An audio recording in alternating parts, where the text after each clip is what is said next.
સદગુરુદેવની જય।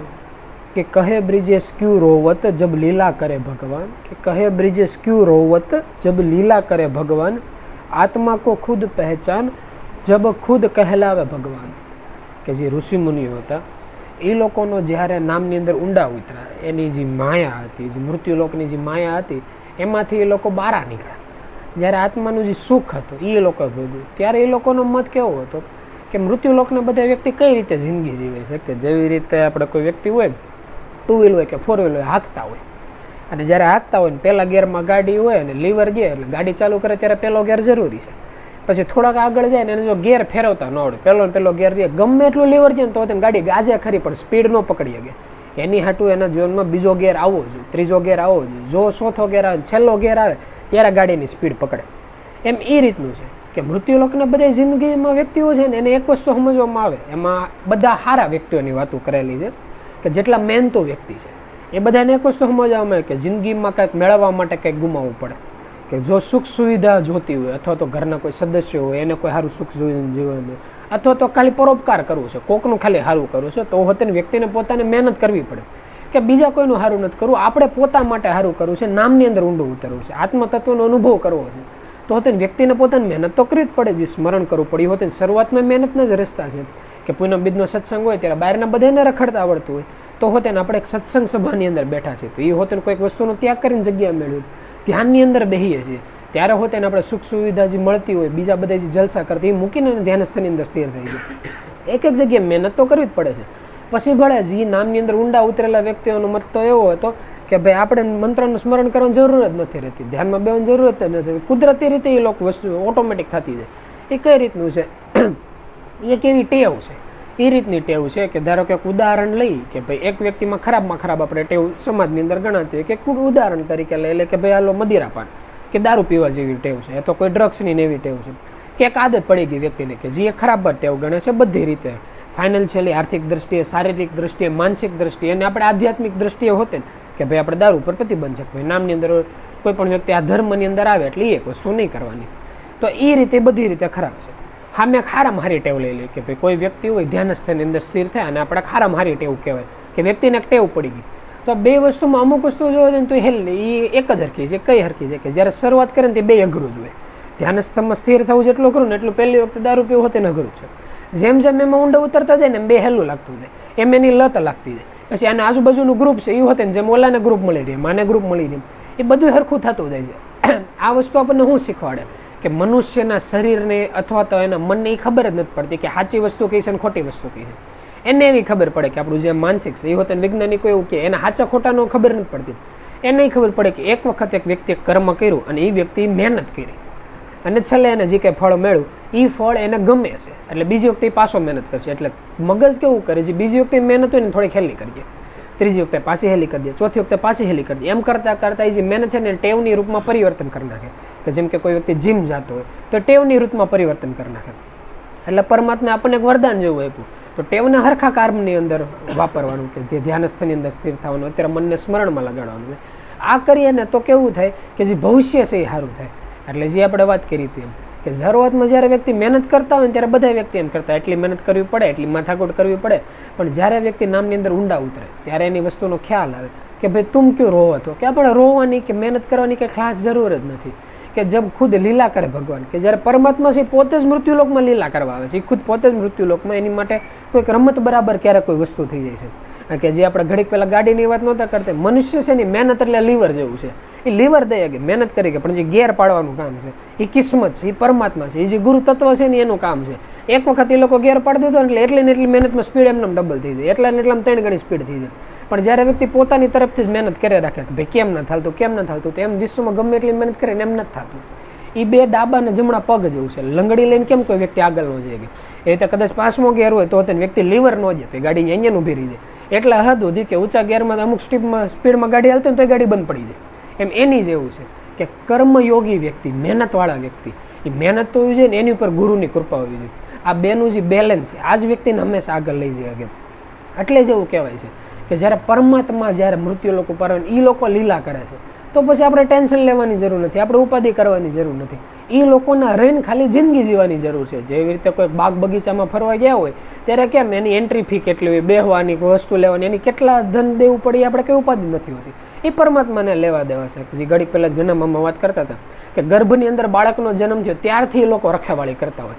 અને આપણે ઉદાહરણ જોવું હોય તો પ્રહલાદના જીવનમાં બતાવે, જ્યારે પ્રહલાદ ગર્ભની અંદર હોય ત્યારે એના માતા પિતા તો ઠીક ખુદ ઇન્દ્ર વજ્રનો પ્રહાર કરે. જ્યારે જેના માતા બતા પ્રહલાદના માતા એના ગર્ભ ઉપર ઇન્દ્ર હોય વજ્રનો પ્રહાર કરે, તો અહીંયા વિષ્ણુ ભગવાન પોતે ત્યાંથી સુરક્ષા કરતા હોય કે એ લોકો જ્યારે સુરક્ષા કરવા ઉપર જ ઉતરી આવે છે તો એ જોતા જ નથી સામે કોણ છે, કયા વ્યક્તિ છે, કઈ વસ્તુ છે, એ કાંઈ નહીં. એને એક જ વસ્તુ લેવા દે, આને કાંઈ ન થવું જોઈએ.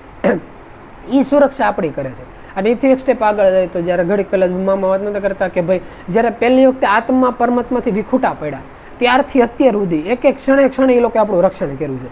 પછી જો આપણે ઉપાધિ કરીએ કે ભાઈ આપણે ખોવાઈ જવું, કે આપણે કોઈ જગ્યાએ આટીએ ચડી જાય, તો એ ખાલી ઉપાધિ છે. કે આપણે પરમાત્મા પાસે કોઈ વસ્તુની માંગણી કરીએ કે તમે મારું આમ ધ્યાન રાખો, આ રીતની વસ્તુ આપો, તો એ હોતે ને એવું કહેવાય કે એક અજ્ઞાન અવસ્થાને લીધે છે. કે કોઈ નાનું બાળક છે એ શરૂઆતમાં એવી વસ્તુ માગીએ કે પપ્પા મારા કપડાં જોતા છે, રમકડા જોતા છે. જેમ જેમ થોડો ઘણો મોટો થાય તે અમુક વસ્તુને માંગવી જરૂર જ ન પડે. એને ખબર છે કે ભાઈ સ્કૂલનો ટાઈમ આવ્યો માતા પિતા પોતા તરફથી ફીનું એનું સેટિંગ કરશે, ખાવા પીવાનું સેટિંગ કરશે, અને 3 ટાઈમના ખાવાની જરૂર ન પડે. એ કોઈ વસ્તુ માંગવી જ ન પડે. એવી જ રીતે પરમાત્મા છે.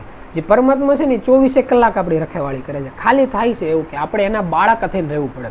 જો બાળક રહેતા ન ફાવે તો પછી મૃત્યુલોકમાં એની જ એવું થાય કે ભાઈ નાનું બાળક હોય એને કોઈ વસ્તુ જોતી જ છે. એટલે માતા પિતા 1 વાર ના પડે, 2 વાર ના પડે, ત્રીજી વખતે એમ નક્કી કરે કે ભાઈ દવાખાને નથી લઈ જવું પડતું ને, એ ચેક કરી લે, નથી લઈ જવું પડતું તો 1-2 વખત એને મહેનત કરવા દે. મહેનત કરીને રોઈન સાનો મનો બેન પછી ખબર પડે કે બટ આ વસ્તુ ન અડે. કોઈ ગરમ વસ્તુ પકડવા જતા હોય એને ખબર પડે આ વસ્તુ ન અડે, કે થોડું ખતમ વસ્તુ એક વખત અડાડી. એમ એની જ એવું છે કે મૃત્યુલોક છે. આની અંદર તેજસ્વી આત્માઓ કે નિસ્તેજ આત્માઓ કે એક આત્માઓ આ સતત આવ્યા રેખા છે ને ગયા જ રેખા છે. પણ ફરક ક્યાં પડે છે કે આવ્યા પછી વ્યક્તિ શીખે, એના જન્મજાત સંસ્કારોની અંદર ઉતારે. કે ઘડીક પહેલાં જ પ્રભુ સમજણ દેતા વાત કરતા હતા જ્યારે બધા વ્યક્તિઓ નહોતા ત્યારે, કે કોઈ એક આત્મા છે એણે એક રીતે જિંદગી ઘણા બધા યુગોથી જીવેલી છે. હવે એને એક શરીર લેવાનું થયું જેની અંદર આખો એક અલગ પ્રકારનો જેને અભિનય કરવાનો થયો, અલગ પ્રકારનું જીવન જીવવાનું થયું. તો થાય છે એવું આત્મ શરૂઆતમાં બહુ સારું એવું અટવાય છે. પછી ધીમે ધીમે બહારથી એને માર્ગદર્શન મળે, ઓલા લોકોની કૃપા થાય તો એવું થાય કે બીજા શરીરમાં વ્યક્તિ ધીમે ધીમે સુધરે છે. હવે આમાંથી એને બચવું હોય તો એ રીતે બચી શકે કે સુરક્ષા કવચની અંદર શીખે. કે જેવી રીતે યુદ્ધની અંદર બધા વ્યક્તિઓને ગોળી મારવાની જ હોય, પણ પહેલાં એ વ્યક્તિ ટ્રેનિંગ લઈ લે તો વાંધો ન આવે. મૃત્યુલોકમાં જોવા જાય ને તો ક્યારેક કેવું લાગે સમયની તૈયારી આજકાલની નહીં, એમ 2-3 પેઢીઓથી ન થતી હોય. કે ઘનશ્યામ મહારાજ વખતે જ્યારે તેજસ્વી આત્માઓ આવ્યા હતા ત્યારે એ લોકોને જે એવું કહેવાય છે કે ગ્રહસ્થ આશ્રમમાં નહીં જોડાવાનું. પછી એની સિવાય એવો કહેવાય કે બહારના જે મોજ શોખ છે એ બધા કાઢી નાખવાના, જે પોતાનું જીવન છે ખાલી પરમાત્માના ભજનમાં જ નાખવાનું. એ રીતે તેજસ્વી આત્માઓને સારી એવી આખા શરીરની ટ્રેનિંગ આપી હતી કે મૃત્યુલોકમાં જાય ને જ્યારે બહારની માયાની અંદર એને રહેવાનું થાય ત્યારે એને ખબર હોવી જોઈએ કે ભાઈ કેટલા હદ સુધી ફરજમાં આવે છે ને ક્યારથી વસ્તુ મોજ શોખમાં ભળી જાય છે. એની વચ્ચેની જે પાતળી ભેદ રેખા છે કે વ્યક્તિ સવારથી હેન્ડ સુધી મહેનત કરતો ને ઘડીક નક્કી કરે પહેલો ફોન 15 મિનિટ આપણે વાપરીએ, એ ખોટું નથી. પણ ફોન વાપરવામાં રાતના 2 કે 3 થઈ જતા હોય તો પછી એવું થાય કે આમાંથી એને છુટકારો મેળવવાની જરૂર છે. એ વસ્તુ જ્યારે વ્યક્તિને સમજે એની માટે આ લોકો યુગોથી તૈયાર કરીને જ આવે છે. પણ વ્યક્તિને થાય છે કેવું કે ત્યારે હોતે ને કયું કરવાવાળા હોય ન હોય, અત્યારે હોય ન હોય, ભવિષ્યમાં હોતે હોય ન હોય. એટલે સમયના આધારે એવું દેખે કે એક આત્મા આગળ નીકળે છે, એક આત્મા પાછળ આવી જાય. એટલે આ લોકો કે જીવનમાં જ્યારે એમ થાય કે આપણને કાંઈ અંદાજો નથી આવતો, જે થોડાક સમય પહેલાં જ પ્રભુ વાત કરતા એમ કહેતા હતા કે થાય છે કેવું કે એક વ્યક્તિ આપણી પાસેથી સલાહ માગે છે.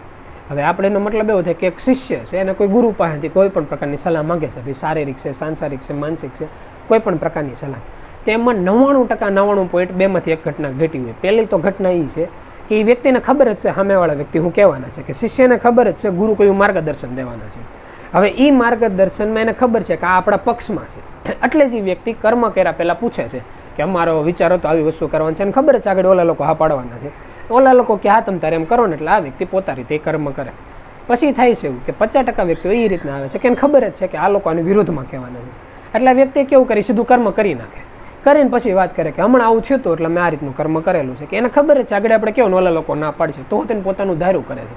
99% વ્યક્તિ આની અંદર જ હાલે, કાં કરે કાં ન કરે. કે જે માર્ગદર્શન છે ને કેવા પૂરતું જ લે છે. એનું કારણ એ છે કે બધા પાસે નામ છે.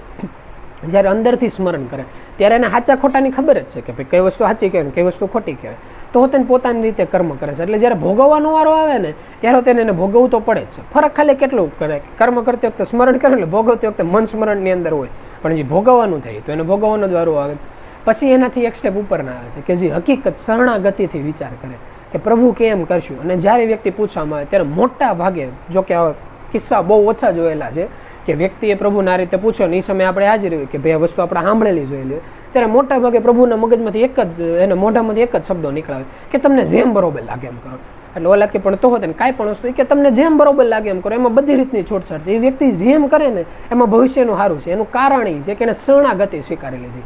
જ્યારે વ્યક્તિ શરણાગતિ સ્વીકારી લે છે ત્યારે એની માટે ઓલા નથી કહેતા કે સ્વર્ગ, નર્ક, દુઃખ, આ મૃત્યુલોક આ કંઈ છે જ નહીં. વ્યક્તિ મૃત્યુલોકમાં હોય, પરલોકમાં હોય કે નરલોકમાં હોય. વિચાર કરો, જ્યારે પ્રહલાદનો જન્મ થયો હતો ત્યારે એ સમય અત્યારની જેવો નહોતો. એ સમયની પહેલાં જ્યારે હિરણ્યકશિપુને વરદાન મળે, બે વચ્ચે એવડો સમય વયો ગયો કે હિરણ્યકશિપુએ મૃત્યુલોક ઉપર એટલું હાહાકાર મચાવી દીધું હોય કે પરમાત્માને તો કોઈ માનતા જ ન હોય. એની સિવાય નવી પેઢી એવી તૈયાર થઈ અને મગજમાં એવું હિપ્નોટિઝમ કરી દીધું હોય કે ભાઈ હિરણ્યકશિપુ છે ને એ જ ભગવાન છે, એ જ પરમાત્મા છે. કે જે રીતે આપણે અમુક દેશની અંદર નથી જોતા કે એવો તાનાશાહ થઈ ગયો કે નવી પેઢીના મગજમાં જે ફિક્સ કરી નાખે કે આ વ્યક્તિ છે એ જ ભગવાન છે, કે બહારના વ્યક્તિ ભગવાન શું કહેવાય એની વ્યાખ્યા વહી જાય. અત્યારે જ કોઈ વ્યક્તિ એમ કહે કે ભાઈ આ જગ્યાએ પરમાત્મા પ્રગટ થયા હતા, તો મોટા ભાગના વ્યક્તિ એમ કહે ભાઈ વસ્તુ ખોટી છે, આમાં કાંઈક લાઇટનો ચમત્કાર હોય, કોઈ સીન સિનેરી હોય, બાકી એ વસ્તુ થઈ જ ન હોય.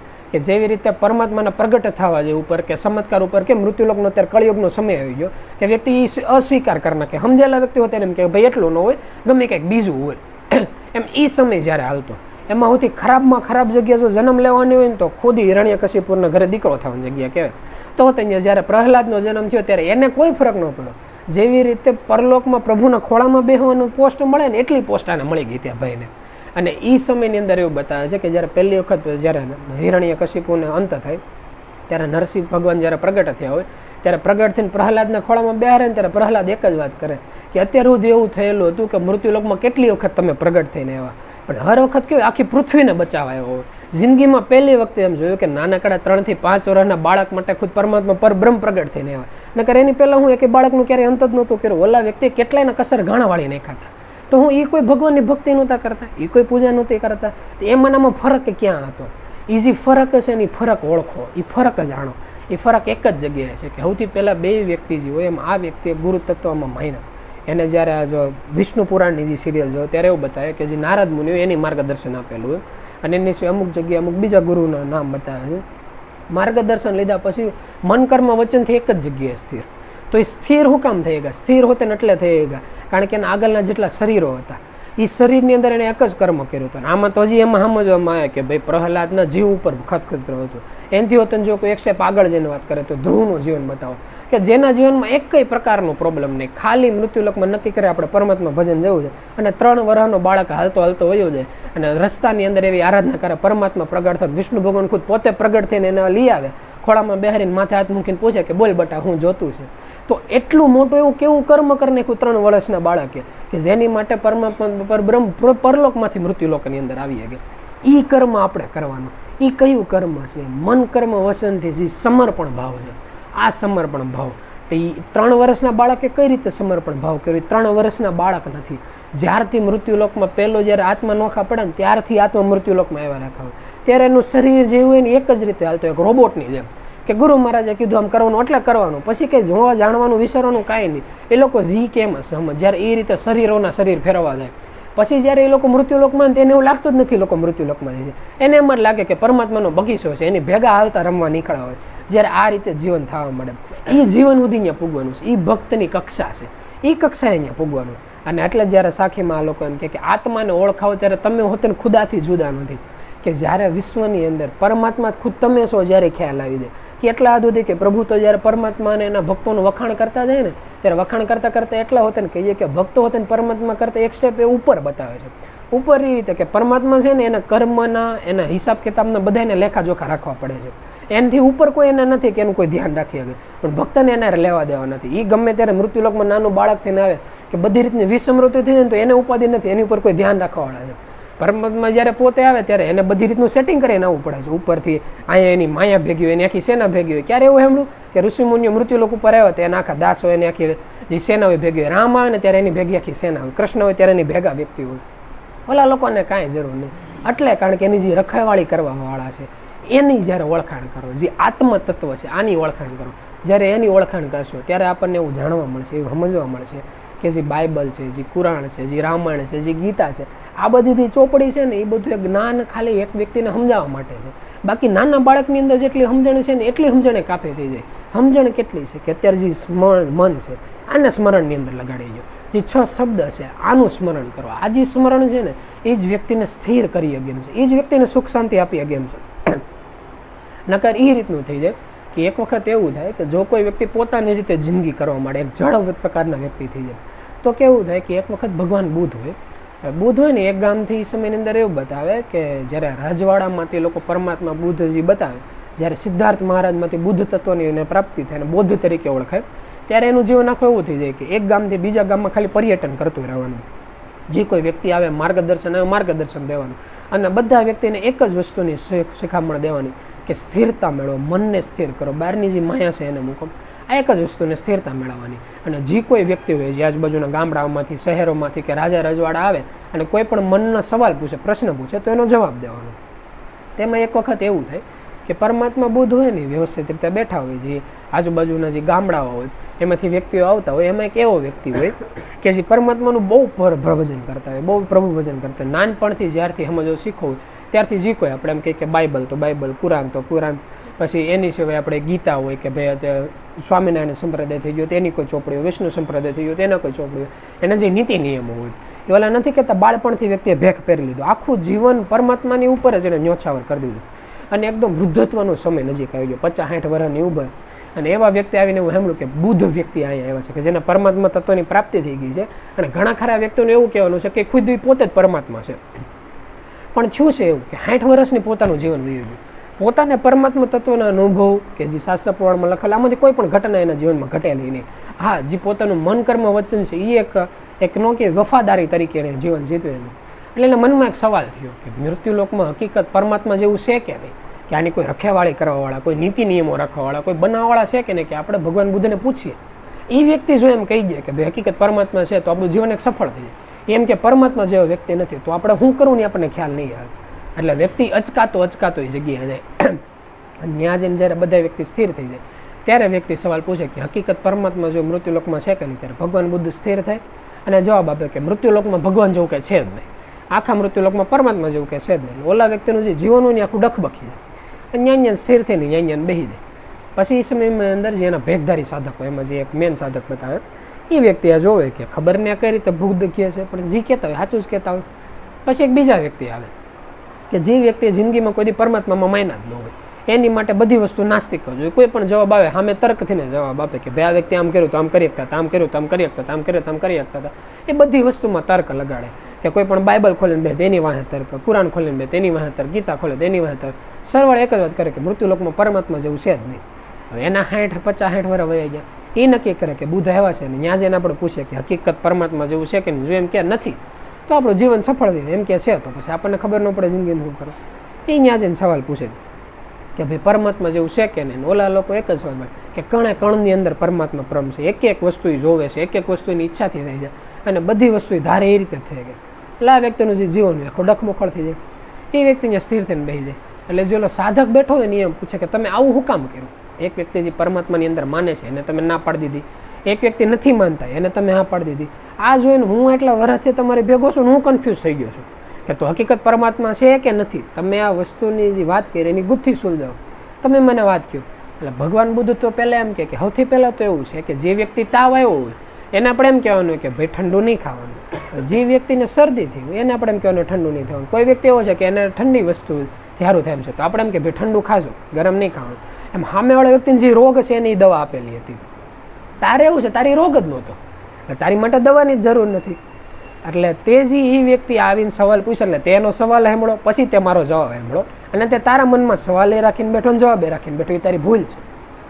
એટલે ઓલા વ્યક્તિ પૂછે એ કે તો તમે મને મારા પ્રશ્નનો જવાબ આપો, મને કહો મારી રીતે કે હકીકત પરમાત્મા જેવું છે કે નથી.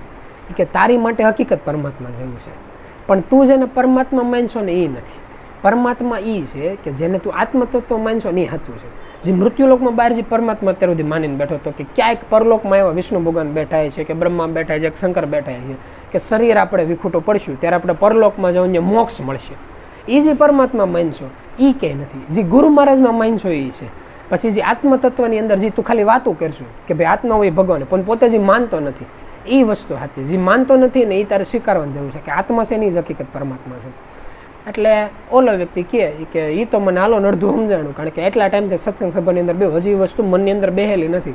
તો ઓલા વ્યક્તિનું મને સમજાવું કે પહેલા વ્યક્તિ આવો તો એમ કહેતો ભાઈ ભગવાન છે, તમે ના પડી તો એને શું કામ તમે ના પડી, એની પાછળ કોઈ કારણ?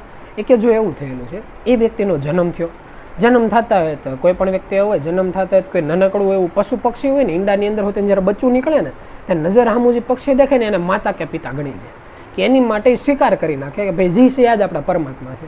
એવું આ બાળક હારે થયું હતું. જ્યારે બાળકનો જન્મ થયો એને કોઈ માતા પિતા હોય ન હોય, એને કોઈ પણ જગ્યાએ મૂકો, ન્યાય કોઈ પણ એકાદા ધર્મની અંદર ગયો, ધર્મની અંદર ગયો એટલે ઓલા વ્યક્તિ નાનપણથી એક જ વસ્તુ શીખવાડે, એને એક જ ચોપડી દીધી, એને એક જ નીતિ નિયમો કીધા કે ભાઈ આ જ સાચા પરમાત્મા, આ જ રીતે નીતિ નિયમોનું પાલન કરવાનું, કે ભાઈ એટલા વાગે ઉઠવાનું, એટલા વાગે હોવાનું, જે કે નીતિ નિયમો અલગ અલગ ધર્મની અંદર આવતા હોય કે આ ખાવાનું, આ નહીં પીવાનું, આ ચડાવવાનું, આ નહીં ચડાવવાનું, આની બલી દેવાની, આની નહીં દેવાની, સાચું કે ખોટું કે, એવા નીતિ નિયમોને એક ચોપડી બનાવી દીધી, એની આખી ચોપડી એને દઈ દીધી કે ભાઈ જી છે ને આ જ તારી માટે છે.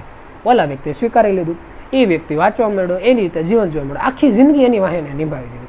એમાં નો કોઈ દેને સવાલ પૂછ્યો, નો કોઈ દી જવાબ પૂછ્યો. હવે આ રીતે જિંદગી જ્યારે પૂરી કરી ત્યારે હોતે હજી એને આત્મતત્વનો અનુભવ નથી થયેલો. તો એ વાત તો છે કે એને જે નીતિ નિયમો પાલન કરે છે એમાંથી કાંઈક ખોટું થાય છે. કે સામે જો બગીચો હોય, બગીચા તરફ આપણે હાલવાનું ચાલુ કરીએ તો સુગંધ વધવી જોઈએ, એની અંદર જે પુષ્પ છે પુષ્પની સુગંધ આવી જોઈએ, કે એક જગ્યાએ સૂરજ છે કે અગ્નિ પ્રગટ થઈ રહી છે, આપણે અગ્નિ તરફ હાલ્યા જઈએ તો અગ્નિની જે ગરમાહટ છે આપણને મળવી જોઈએ, ગરમાહટ વધારે થવી જોઈએ. એની બદલે જીવનમાં એને એમનેમ જ છે, એને નથી કોઈ સુગંધ આવતી, નથી કોઈ ગરમાહટ મળતી, મનની જે સ્થિરતા થવી જોઈએ સ્થિરતા નથી થતી. તો કાંઈક એવું છે કે વ્યક્તિ જીવનમાં કરે છે, એ જે માનીને બેઠો છે કે એને એવું લાગે છે કે જીવનનો અંત થાય ત્યારે આપણને કોઈ મોક્ષ મળશે, મોક્ષ એને નથી મળવાનો. કારણ કે જે રીતે જિંદગી જીવી છે એ રીતે કેટલા વ્યક્તિએ જિંદગી જીવી નાખી. તો તેને એ રસ્તામાં કાંઈક ભૂલ છે. આપણે એમ નથી કે તે રસ્તો ખોટો છે, પણ એમાં કાંઈક ભૂલ છે. એ કે તો તમે એને ના પાડી, હવે વ્યક્તિ શું કરશે? એ કે હવે એની જાતને પૂછશે કે આપણી અંદર ક્યાં ભૂલ છે. જાતને પૂછશે ને તેને જવાબ નહીં મળે, કારણ કે જે વ્યક્તિને પૂછવા જાય ત્યાંથી કોઈ જવાબ નહીં મળે. પ્રશ્ન ઉઠો, પ્રશ્નનો જવાબ નથી. તો જવાબ ગોતતો કે એવા વ્યક્તિને ગોતશે કે જેને જવાબ દઈ ગયો.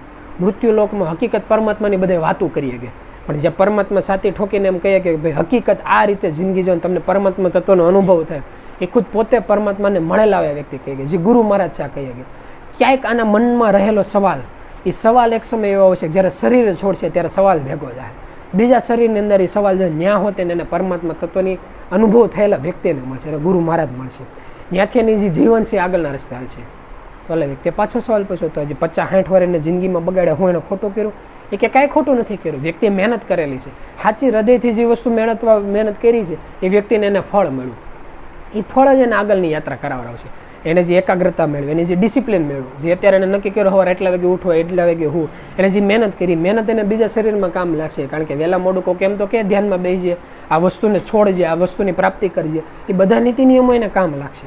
એ રીતે જિંદગી જીવવાની, એટલે કે એ બધું બરોબર. ઓલો જે બીજો વ્યક્તિ છે કે આ વ્યક્તિ માટે હકીકત પરમાત્મા નો હોવા બરોબર છે હાલમાં, તો એ આગળમાં જાતા એ પરમાત્માને ગોતશે, તો એના મનને ઠઠોળ છે.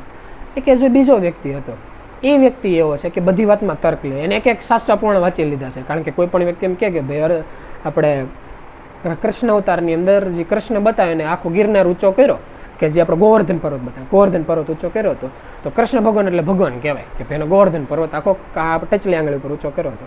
ઓલો વ્યક્તિ તર્ક આપે કે એમ તો રાવણે હોતે આખો હિમાલય ઊંચો કર્યો હતો. તો તર્ક દેવા માટે એને કૃષ્ણ ભગવાનની ખબર હોવી જોઈએ, એને ગોવર્ધન ઊંચો કર્યો એ ખબર હોવી જોઈએ, રાવણની ખબર હોવી જોઈએ, રાવણ જે હિમાલય ઊંચો કર્યો એ ખબર હોવી જોઈએ. જે નવી પેઢીમાં ઘણી ખરીના માહિતી જ નથી. આ વ્યક્તિ પાસે માહિતી છે તો હોતે એના વ્યક્તિ તર્ક ઉપર લાગ્યો છે. એનો મતલબ એમ થયો એની પાસે એક શાસ્ત્ર પુરાણનું જ્ઞાન છે, એક જે ચોપડી છે, ચોપડીઓ એક જ્ઞાન છે, અને એક વસ્તુ પર અધ્યયન કરેલું છે. બસ ખાલી એવું છે માર્ગદર્શક વગેરેનું જ્ઞાન છે, કે જે રીતે એક વ્યક્તિને સર્કિટ ભેગું કરીને બોમ્બ બનાવતા આવડી ગયું, પણ કોઈને શીખવાડ્યું નહીં કે બોમ્બ ફોડાય નહીં, ફોડશે તો પોતાને જ વાગવાનું છે. એમ એની જેવું છે કે વ્યક્તિએ ધંધો કરવા ગયો, એક જીવન જીવવા ગયો, ચોપડે લઈને એની ઉપર મનોમંથન કરવા ગયો, પણ કોઈ ગુરુ વગર એને મનોમંથન કર્યું, માર્ગદર્શક વગર મનોમંથન કર્યું. માર્ગદર્શક વગર કોઈ પણ કર્મ કરે ને વ્યક્તિ ઊંધે ખાટે જ પડે. એટલે વ્યક્તિ એવું નક્કી કરીને બેઠો કે પરમાત્મા જ નથી, પરમાત્મા નથી. એક શાસ્ત્રપૂર્ણ અધ્યયન પછી જો એને પરમાત્મા ન મળ્યા અને વ્યક્તિ આપણને પૂછવા આવે છે તો એનો મતલબ એ છે કે હજી એના મનમાં કાંઈક સવાલ છે. એ સવાલ પહેલાં હું કામ જાગ્યો એ શીખ. એ સવાલ એટલે જાગ્યો છે કે એક જગ્યાએ તર્ક દેતા એને એવું લાગ્યું કે પોતે સમજેલો છે, પોતે પાવરફુલ છે, પણ જ્યારે જીવન જીવવા ગયો ત્યારે જીવનમાં ફટકા લાવવા માંડ્યા તો એને એ ખબર પડી કે આપણને કર્મનું જ્ઞાન છે, એક શાસ્ત્ર પુરાણમાં એમ લખ્યું આમ કરે એમ ન કરે. વ્યક્તિ કોઈ દી દારૂ નથી પીતો, કોઈ દી કોઈનું ખોટું નથી કરતો, કોઈને અપશબ્દ નથી બોલતો. એક કર્મ એના વ્યવસ્થિત છે, કારણ એને શાસ્ત્ર પુરાણનો એકનું નીતિ નિયમોનું પાલન કરે છે. ખાલી ભગવાનમાં નથી માનતો. એ કોકનું ખોટું એટલે નથી કરતો કારણ કે એના જીવનમાં ખબર છે કે ભાઈ ખોટું કર્મનું ફળ ભોગવવું પડે, પણ હારી કોઈથી બીતો હોતે નથી. એ વ્યક્તિ એવો છે જો આ રીતે જિંદગી જીવે છે, એને લીધે પરમાત્મામાં માનતો નથી, તો એ પરમાત્મા ગોતવાની કોશિશ નથી કરતો. આવા વ્યક્તિના જીવનમાં કોઈ દી શાંતિ નથી. સુવિધા બહુ છે. એ વ્યક્તિ હેલિકોપ્ટરની અંદર રખડી ગઈ ભવિષ્યની અંદર, એક મૃત્યુલોકની સુખ સુવિધા ભોગવી ગઈ, પણ તો હોતે જે આપણે ઇતિહાસની અંદર કહેવાય છે ને કે ભાઈ નરસિંહ મહેતા હતા, એના આગળના શરીરની અંદર જે રાજા બતાવે છે, રાજા મુકુચંદ એવા અલગ અલગ નામ અલગ અલગ શાસ્ત્ર પુરાણની અંદર બતાવે છે કે એની પાસે વિશ્વનું એક સુખ હતું, તો હોતે શાંતિ નહોતી. વ્યક્તિના જીવનમાં શાંતિ ઘટે છે, એ એને ખબર છે. એટલે જે વ્યક્તિએ પૂછવા એવો છે કે ભાઈ મારી પાસે એટલું નોલેજ, એટલી માહિતી, આ બધી વસ્તુ હોવા છતાં જીવનમાં શાંતિ નથી, શાંતિ ક્યાં મળશે? એની પૂછવાની રીત અલગ છે. એટલે મેં એને રસ્તો બતાવ્યો કે હકીકત પરમાત્મા છે, અને તે જેટલી જગ્યાએ ગયો તો એમાં ક્યાંય તને નહીં મળે. આ બધી જગ્યાએની આકૃતિ છે, એના વર્ણન છે, એની માહિતી છે. કે આગળ ઘડીક પહેલાં ગનામામાં વાત નહોતા કરતા કે કોકે એનું રૂપનું વર્ણન કર્યું, કોકે એના સ્વાદનું વર્ણન કર્યું, કોકે એના રંગનું વર્ણન કર્યું, કે પણ ક્યારે કોઈ હકીકત પરમાત્માનું વર્ણન જ નથી કરી ગયા. એટલા શાસ્ત્ર પુરાણો ભેગા થયા કે આપણે બાપાની વાત કરતા હતા, ઇલેક્ટ્રિક ટ્રેન હોય હાઈરે ન પૂગે એટલા શાસ્ત્ર પુરાણો લખી ગયા, આ અંતરાત્મામાંથી લખ્યા ગયા છે. તો હોતે હજુ સુધી કોઈનું વર્ણન નથી કરી શક્યા. હું કામ વર્ણન નથી કરી શક્યા? વર્ણન એટલે જ નથી કરી શક્યા કારણ કે મૃત્યુલોક ક્ષણે ક્ષણે ફરે છે. જેવા નીતિ નિયમો ફરે એવા પ્રકૃતિ એના નીતિ નિયમો ફરે. પ્રકૃતિ નીતિ નિયમો ફરે એટલે કર્મ ફરે. કર્મ ફરે એટલે જીવન જીવવાની રીત છે આ ફરે. કે ક્ષણે ક્ષણે કયા સમયે કયા વ્યક્તિને કયું કર્મ કરવું આ એને ખ્યાલ નથી રહેતો. કે જેવી રીતે ભગવાન મહાવીર સ્વામી થયા ત્યારે એ લોકો એને હજી અનુયાયી હતા, એ લોકોને એ વાત કરીએ ભાઈ પગની અંદર ચપ્પલ કે એવું નહીં પહેરવાનું, કે બૌદ્ધ ધર્મની અંદર ઘણી જગ્યાએ સમજવા મળે. એનું કારણ એ હતું એ સમય એવો હતો જ્યારે ચંપલને એવી વસ્તુ હતી ચામડાની બનતી, કે હકીકત કોઈ પશુ પક્ષી હોય ને લેવાને એના કાપાને એનું ચામડું બનાવવાનું. એની સિવાય સમય એવો હતો કે જે આપણે જમીન હતી માટીવાળી જમીન હતી, માટી ઉપર હાલવાનું કે ઘાસ હોય એની ઉપર હાલવાનું, કે એની ઉપર તમે એમને હકીકત ખુલ્લા પગે હાલો ને તો હોતે શરીર થોડું ખારું રહે. આપણે બહાર મેદાનની અંદર હોય, ગાર્ડન હોય, ત્યાં હોતે જાઓ તો શરીર થોડુંક શુદ્ધ રહે, પવિત્ર રહે. એની સિવાય ખર્ચાળ વસ્તુ હતી તો એની વાહે જાવું તો ઓલા નથી કહેતા ગીતામાંથી મંઢ થયો, જે આખું દ્રષ્ટાંત આવે એની જેવું જીવન હતું. એટલે ઓલા લોકો એમ કીધું ભાઈ આનાથી દૂર રહ્યો. પણ મૃત્યુલોકમાં સમય ફેરવ્યો. અત્યારે એવું છે કે અત્યારે ઓઇલમાંથી હોતે બને, ક્રૂડમાંથી બને, રબરમાંથી બને, ચપ્પલ અલગ અલગ ઘણી રીતે બની ગયા છે. પ્લસ અત્યારે ડામરના રોડ થઈ ગયા, ગરમીવાળી વસ્તુ થઈ ગઈ. તો અત્યારે નીતિ નિયમો ફરી શકે. જો કોઈ પણ વ્યક્તિ ધર્મના નીતિ નિયમો માનીને કર્મ કરતા તેમાં કંઈ વાંધો નથી, એની જે માન્યતા પ્રમાણે હાલતા હોય. પણ અત્યારે હકીકત કોઈ વ્યક્તિ ચોપડિયા જ્ઞાનને લીધે હાલે છે કે આ લોકો કીધું એમ કરવું તોય બરોબર નથી. એટલે એ જે સમય ફેરવવાની માહિતી છે ના કોઈને નથી મળતી. ત્યાં ગુરુ મહારાજ જોઈએ કે ત્યાં કોઈ હકીકત જીવંત વ્યક્તિ હોય જે હકીકત ગીતાનું જ્ઞાન દેતે ભેગું કહેતા હોય કે આ સમયની અંદર આ વ્યક્તિએ કર્યું, તમે આ રીતે કરજો. કે અત્યારે લોકો શાસ્ત્ર પુરાણોનું માહિતી દેતા દેતા સમયની યારે પરિવર્તન કહેતા જાય. એ રીતે જો કોઈ જિંદગી જોઈએ તો એને કંઈ વાંધો જ નથી આવતો. એટલે એ વસ્તુ શીખવાડવા માટે એમ કહેવાય કે પરમાત્મા છે મૃત્યુલોકની અંદર, એને ગોઈત. વ્યક્તિ તર્કવાળો છે, હકીકત ક્યાંક ગોતતા જાય. એ તા લગનની પાછો નહીં પડે, જા લગન કોઈ પ્રૂફ આરે એમ નહીં કહીએ ભાઈ આ રીતે પરમાત્મા આ રીતે મને મળ્યા. તે બહાર એટલા અખતરા કરે, આ રીતે તું અખતરો કરે તને મળશે. અને એ વ્યક્તિ અખતરામાં લાગી ગયો. કે નામની અંદર ઊંડા ઉતરતા કોઈ વ્યક્તિ એમ કે 12,960 કલાક ધ્યાનસ્થની અંદર સ્થિર થાય એટલે હકીકત પરમાત્મા તત્વની પ્રાપ્તિ થાય. કોઈ વ્યક્તિ તર્કવાળો છે, પરમાત્મામાં નથી માનતો, પણ એને હકીકત નક્કી કર્યો કે હાલો આપણે અખતરો કરીએ. અને અખતરા ઉપર હાલી ગયો, હકીકત 12,960 કલાક એને પૂરા પાડી દીધા. ગુરુ શરણની અંદર રહીને એ લોકોના કયા મારે તો એને આત્મતત્વનો અનુભવ થાય છે. એટલે એ રીતે જિંદગી જીવવાની કે ઓલા લોકોના કયા મારે. એટલે આ વસ્તુ એને શીખવાડી. પછી એણે કીધું તો હું શું કરું, મારે આત્મતત્વનો અનુભવ કરવા માટે શું કરવું જોઈએ, મારે પરમાત્માને મેળવવા શું કરવા જોઈએ. એટલે ઓલા કે લોકો એવું જવાબ દેતા કીધું કે તારી માટે તારે કંઈ કરવાની જ જરૂર નથી. તને પરમાત્મા તત્વ મળી ગયા, તું જ પરમાત્મા છો. જો તને આ વસ્તુનો ખ્યાલ આવે કે જ્યારે નામની અંદર ઊંડા ઉતરતા ઉતરતા એમ કહે કે ગુરુ જ પરમાત્મા છે ખ્યાલ આવે, કે પોતાની કક્ષાનો ખ્યાલ આવે, ત્યારે તારે કોઈ કરવાની જરૂર નથી. તારા જીવનમાં કોઈ પ્રોબ્લેમ જ નથી, કોઈ પ્રોબ્લેમ આવી કેમ નથી. અને ભવિષ્યમાં શરીરો ફરતા હોય જ્યારે પ્રોબ્લેમ આવ્યો ત્યારે પ્રોબ્લેમનું સોલ્યુશન સમયની હેરે થાય.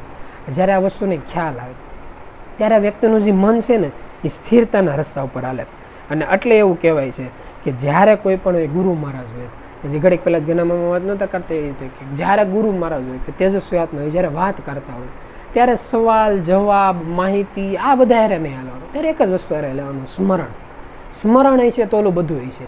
નકર ઓલા જેવું થાય કે વિશ્વનું ગમે એટલું જ્ઞાન હોય પણ તો હોતે યુટ્યુબમાંથી શીખેલી વસ્તુ હોય કે કોઈ વ્યક્તિ એમ કે ભાઈ હું બીમાર છું અને વ્યક્તિને હકીકત ઓપરેશન કરતા આવડે છે, પણ ડૉક્ટરની ડિગ્રી નથી, બેર એમને દવાખાનું નાખીને બેસી ગયો અને બાર પોસ્ટર મારી દઉં, ભાઈ મિનિટ ઉપરથી શીખીને ઓપરેશન કરતા શીખો છે, તો હકીકત કોઈ વ્યક્તિને ઓપરેશન કરવાનું એની માટે હકીકત ડિગ્રી જોઈએ. ગમે એટલું નોલેજ કે માહિતી હોવા છતાં ગુરુ મહારાજની કૃપા વગર એ લોકોની સ્કૂલમાં ગયા વગર કોઈ વ્યક્તિને મોક્ષ મળતો નથી. અને મોક્ષની જે સમજણ છે ને એ હોતે નથી મળતી.